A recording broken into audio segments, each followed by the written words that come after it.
जय श्री माँ। जय श्री माँ। पिताजी, हम है ना, कल रुद्राभिषेक करने के लिए गए थे। तो हम असल में क्या हुआ, हमारे मुंह से ना पहले तो भोलेनाथ का नाम निकलता था, ओम नमः शिवाय, लेकिन अब जब से हम इस धारा में आए, प्रभु जी के नाम के अलावा कोई दूसरा नाम निकलता ही नहीं है। तो हर हर महादेव की जगह भी हमसे जय जय श्री महादेव ऐसे, मतलब जय श्री महादेव बोलने की आदत हो गई है ना, तो जय श्री महादेव ऐसे बोलना पड़ा। और है ना, जब हम रुद्राभिषेक कर रहे थे तो ओम नमः शिवाय ना निकल के ना हमारे मुंह से जय श्री माधव का ही नाम जाप चल रहा था पूरे टाइम। तो हमने कुछ गलती तो नहीं किया अगर हमने रुद्राभिषेक प्रभु जी के नाम का जाप करके किया तो? और एक प्रश्न और था, अगर मन में कभी गलती से काम भाव आ जाए तो क्या वो पाप है? थोड़ा सा हमें थोड़ा मन आज सुबह से विचलित हो गया है पिताजी। अभी 1.5 साल से तो हम ये सब करके, मतलब हम अपने आप को बहुत कंट्रोल में रखते हैं, लेकिन कभी कभी मन थोड़ा सा विचलित हो ही जाता है। तो थोड़ा माफी चाहते हैं उस चीज के लिए, थोड़ा मार्गदर्शन कर दीजिए। देखो, मनुष्य शरीर पंचभूत में गठन है और पंचभूत शरीर में जल, वायु, अग्नि, भूमि, आकाश सभी तत्व है। जैसे पंचभूत में कभी कभी परिवर्तन आता है, मनुष्य मन में भी उथल पुथल होता है। इसके लिए कामना वासना जागृत होना, ये सभी मानव में होता है, ऋषि मुनियों से भी होता है, तो उसके लिए कोई पाप नहीं है।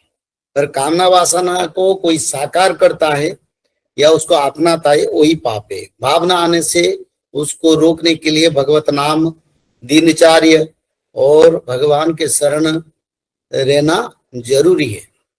इसीलिए ये भावना तो सभी मानव देवता ऋषि मुनि सबसे आता है, तो इसलिए कोई पाप नहीं, पर उसको साकार करना पाप है। और दूसरा, शंकर भगवान के पूजा में अगर माधव नाम भी भजन करे तो शंकर भगवान सबसे आनंदित होते हैं, क्योंकि निरंतर शंकर भगवान राम नाम अपने हृदय पर भजन करते हैं और भगवान और शंकर से कोई अंतर नहीं है, सभी एक ही है, नाम अलग है।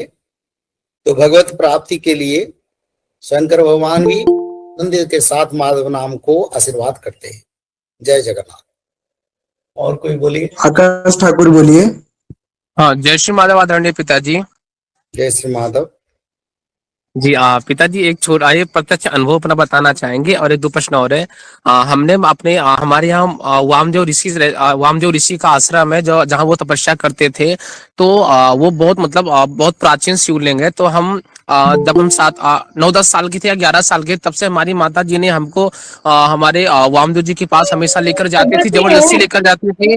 और हमको जो भी ये आज जो हमको भक्ति मिली है, ये हम नहीं जानते कि हमारे पूर्व जन्मों का क्या है, लेकिन हाँ, अगर हम इस जन्म की बात करें तो हमारी माता जी ने हमको ये भक्ति प्रदान की है। तो हमने वामदेव महाराज से अपने कहा कि प्रभु, हम आपसे एक आशीर्वाद, आपसे एक आज्ञा लेना चाहते हैं, कृपया करके आप हमको अपने दरबार में बुलाइए और हम एक दिन त्रिकाल संध्या वहां करना चाहते हैं। तो हालांकि प्रभु जी, हमने काफी दिनों से कह रहे थे उनसे, तो क्या हुआ कि उन्होंने कल सौभाग्य प्राप्त करवाया। महाशिवरात्रि के दिन हमको त्रिकाल संध्या करने का अवसर प्रदान हुआ। लेकिन पिताजी, वो जो जो अवसर प्रदान हुआ वो हमको तकरीबन 8 साढ़े 8 बजे के पास हुआ। और भैया और माफी चाहूंगा पिताजी। और दूसरा प्रश्न हमारा ये है हमारे माधव महाप्रभु के लिए। ये जो हमारे माधव महाप्रभु हैं, क्या ये वो जो कृष्ण वाली लीला थी, जो माखन वाली और दूध दही मट्ठे वाली, घी वाली, देखो क्या बाबा, वो लीला अभी भी ये करते हैं? सुनो सुनो सुनो, भगवान को कोई पहचाना नहीं, भगवान को कोई पहचाने नहीं है, इसके बारे में विचार भी कोई जरूरी नहीं। विचार यही होना चाहिए, हमको सत्कर्म करना है और सत्कर्म करके अगर हमारा नसीब में हो, हम सत्य युग को जाएंगे। हमारा ये जो प्रचार है, माधव नाम का भजन करने के लिए मैं बोलता हूं। माधव कहाँ है, कौन है, इसके बारे में हमारा विचार नहीं है, पर मालिका शास्त्र में लिखा है माधव नाम जो भजन करेंगे वो सत्य युग को जाएंगे, आने वाले आपस से उन लोगों को रक्षा मिलेगा। तो इसलिए उसको हम प्रचार करते हैं। त्रिकाल संध्या तत्व ब्रह्म कर्म है, जिसके मानव में ये त्रिकाल संध्या तत्व आएगा, वो मानव सत्य युग का मानव बनेंगे, क्योंकि सत्य युग में सभी मानव को ब्रह्म कर्म करना पड़ेगा। तो इसी विचारधारा में हमको रहना चाहिए। समय के साथ अंतिम समय यानी जब सत्ययुग बनेगा तब हम विचार करेंगे क्या लीला क्या नहीं है, क्या आगे होगा उसकी। अभी जो मैं बताता हूं उसको करो। जय जगन्नाथ। सुचित्रा साहब बोलिए। सुचित्रा साहब बोलिए। जैसे माता जी कहने को हाँ बोलो माँ। जैसे माता पिताश्री। हाँ बोलो माँ। हाँ पिताश्री क्या होता है ना, हम जब पास्ट की जो हमारे सामने अभी आ रहे हैं, जैसे कि फैमिली रिलेटेड कुछ हो या फिर हमारे रिलेटेड कुछ हो, तो उसी टाइम हम सत्य का पालन कर पा रहे हैं, ना ही धैर्य से कुछ काम ले पा रहे हैं। तो हम उस टाइम क्या करें क्या बात है?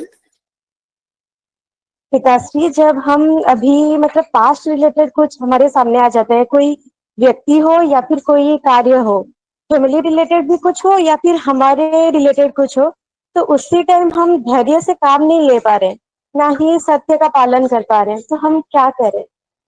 देखो, निरंतर माधव नाम भजन करो। जब भी समय मिले दिन में 2 बार भागवत पठन करो। ये समय जो आ रहा है, जो समस्या आ रही है वो दूर हो जाएगा। क्योंकि एक दिन में कोई संत नहीं बनते, एक दिन में कोई ऋषि मुनि नहीं बनते, एक दिन में कोई सिद्धि प्राप्ति नहीं करते। उसके लिए समय जरूरत है। और मैं जैसे बताया वैसे करो, समय के साथ सब ठीक हो जाएगा।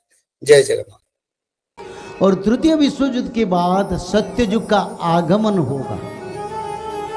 जो मनुष्य त्रिकाल संध्या, भागवत पठन, माधव नाम भजन करेंगे वो सत्ययुग का मानव बनेंगे। शाकाहारी बन के त्रिकाल संध्या, भागवत पठन, माधव नाम भजन आप लोग को सत्ययुग का मानव बना देगा।